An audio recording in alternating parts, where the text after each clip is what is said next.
Praticamente estavam quase todos os sábados. Irmã Zanda também vinha, que é missionária, né? Pessoas que moravam no centro da cidade, longe, né? Irmão Eduardo também, que vinha várias vezes trabalhar. Pastor Jeremias, que nos deu muito apoio nessa hora. Pastor Valdemar. Esses irmãos, eles nos deram muito grande apoio, assim como toda a igreja em si. Nos deu um apoio. Foi muito bom. Paulo Pereira. Sim, a família, né? A família Pereira. O Paulo começou muitas vezes com transporte, que era difícil. O Paulo Pereira tinha uma van. Ele passou a disponibilizar, assim como ele recebeu essa graça de Deus, a nos pegar praticamente todos os domingos pela manhã e nos levar para a Igreja da Esperança, no centro do Rio. E isso é uma coisa importante também para reforçar, né? Os cultos eram feitos todos os sábados. Todos os sábados. Começou assim. Isso. Mas todos os domingos as pessoas que frequentavam o culto eram convidados para irem na igreja mãe para... E como é que era isso? As pessoas que abraçavam essa ideia de ir sair de Nova Iguaçu para o centro da cidade, ficavam lá até meio-dia e voltava, ou ficavam o dia todo? Como é que era isso? O dia todo. O dia todo? Nós sentimos que as pessoas, elas sentiam prazer em estar ali na igreja. Na igreja mãe. Na igreja mãe. Porque as pessoas estavam motivadas, entendeu?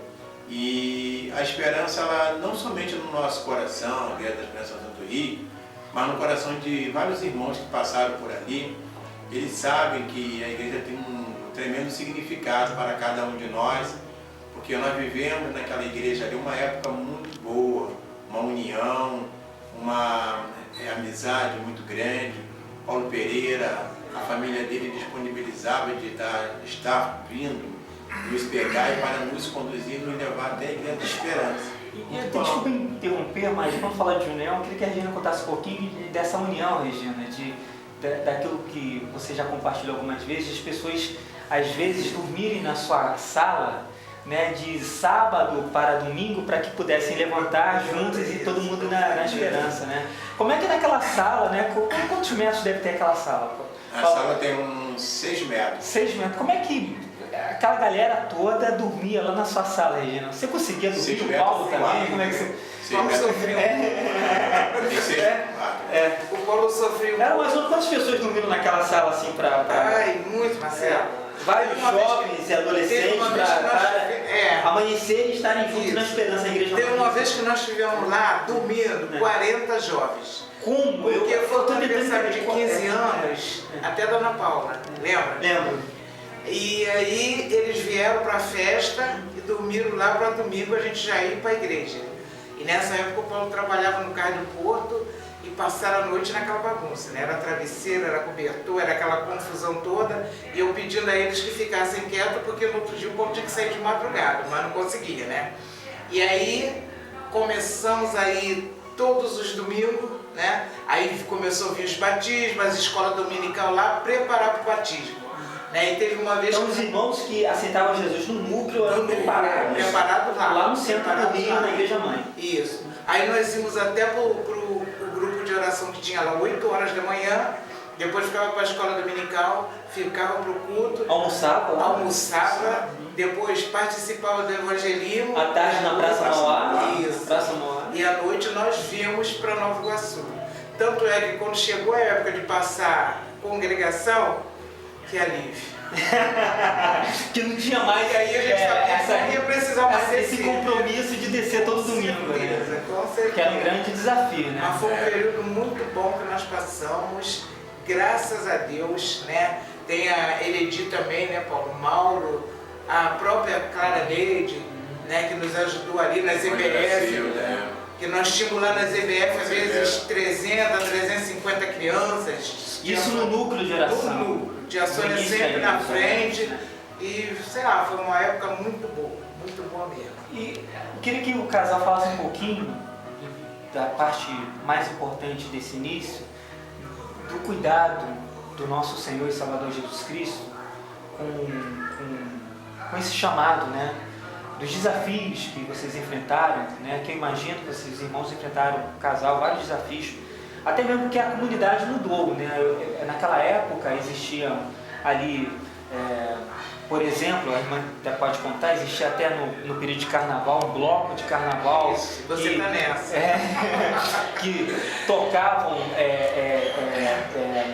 eles batucavam durante o culto para interromper o culto. Isso, com certeza. Né?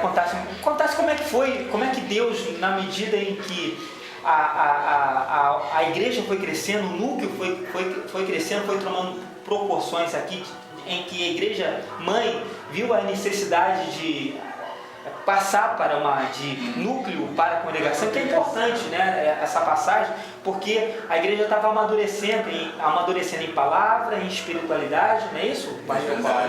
Né? E como é que foi isso? Contasse alguns testemunhos de como Deus atuava, né, nesse período aí. Eu só lembrei aqui dessa época do carnaval, mas tem outras coisas que de repente os irmãos podem... O nosso primeiro testemunho ali foi quando o próprio terreiro de espírita, onde eu frequentava, que era a nossa diversão, né?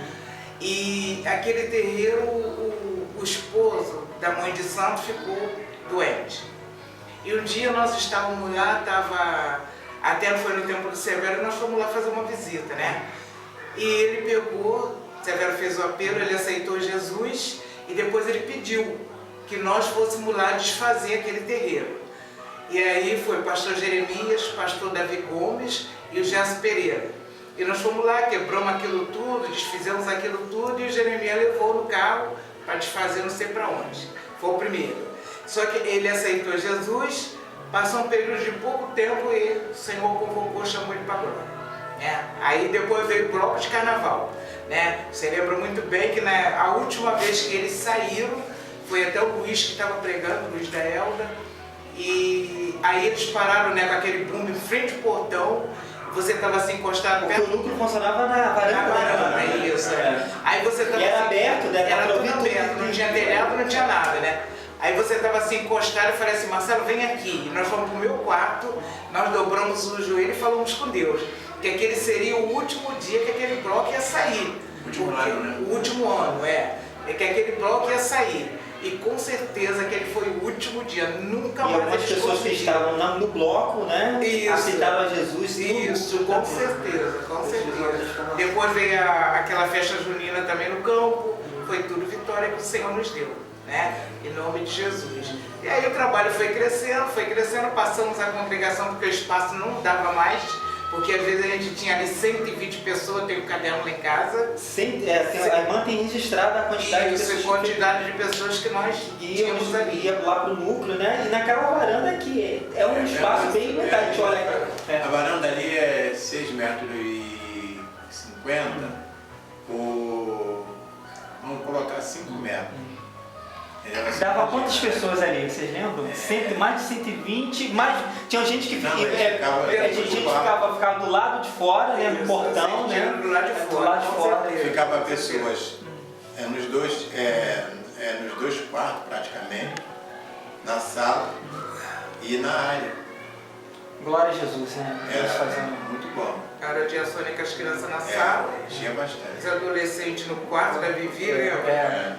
Criança na sala, adolescente no quarto. É uma benção, muito bom. Deus abençoava grandemente. Quando chovia, tinha aquela dificuldade, porque não tinha cobertura, não tinha que botar lona. Deus fez alguns milagres em relação a isso, né, Paulo? Muito milagre. De a gente orar, né? Vinha aquela tempestade e Deus dissipar a tempestade. Também, chovia do lado, mas não chovia lá. Com certeza, muito bom. E as pessoas iam com muito prazer, né? Graças a Deus por isso. Deus tem nos abençoado e ao longo desses 11 anos, né? E a Igreja da Esperança. Hoje tem 11 anos de 11 anos de fundação. De fundação. E nós temos visto que muitos irmãos. Se a gente contar do tempo do núcleo, eu sou muito bom de cálculo, não. De contar, o núcleo nasceu em 91, né? Hoje em 90. 23 anos, então. 23 anos, 23 anos. Se totalizar tempo de núcleo, começou em 90 e hoje em 2012, né? Isso. A gente está falando de 23 anos de história, né? De história. Núcleo, congregação de atuação. Igreja, né? das bênçãos de Deus, né? Deus nos ajudando bastante, né? No início, né? E é importante também ressaltar, né, o papel dos irmãos nessa transição de núcleo para a congregação, né? Onde a igreja foi desafiada num novo momento, né? E como é que foi esse novo momento de congregação quando os irmãos viram que não dava mais para ser na casa dos irmãos e Deus estava reservando já um espaço, né? Paulo, você tinha me contado que o primeiro espaço que você sentia era um espaço que não é onde nós estamos hoje, né? Que foi levado lá para a igreja mãe e a igreja ali, né? Os irmãos receberam a primeira negativa dizendo da igreja mãe que a igreja mãe não iria, naquele momento ainda, né, comprar um terreno, né? Como é que foi isso, né? A igreja ficou desanimada na época ou orou mais para que Deus pudesse, né, mostrar um outro lugar? E como é que o irmão conheceu o terreno onde estamos hoje? Os irmãos vão ver isso, essa nossa história que a gente está contando aqui, também em fotos, né? Como é que foi? Não, o que acontece da forma o pastor Jeremias, ele tinha conversado conosco, ele falou assim para mim e para minha esposa: ó, eu tenho percebido que vocês, de uma forma assim tão grande, estão sendo, não estão com muita liberdade na casa de vocês, porque o culto é o sábado, mas nós sabemos que a necessidade ela é maior. E as pessoas não nos procuram apenas no dia de sábado, né? Meio de semana também. Acabou tendo até culto durante a semana lá. Oração, as pessoas nos de oração. Oração. Elas nos procuram de alguma forma para serem encorajadas, incentivadas com a palavra, né? Então, o pastor Jeremias, sabendo que o nosso espaço ali da casa, né? Falando sobre privacidade, que às vezes chegava a 110, 120 pessoas, né, na casa, no culto. Eram muitas pessoas que nos procuravam ali, estavam conosco. Ele falou que nós precisávamos de um espaço maior para que a Igreja da Esperança pudesse nos dar daquele apoio para que nós obtêssemos um terreno para a construção. Nós tivemos vendo naquele terreno, na rua aqui onde mora o irmão Luiz, né? Roberto de Melo, né? Roberto de Melo. E chegando naquela rua ali, nós fomos ver e aquele terreno não deu certo, entendeu? Para nós, não era aquele terreno que Deus queria. E nesse espaço aqui onde hoje, todos nós conhecemos a Igreja Batista da Esperança, aqui na rua Antônio Vilma 180, nesse espaço aqui, se você olhasse aqui há mais ou menos 15 anos atrás, vamos colocar assim, aqui era uma meia água.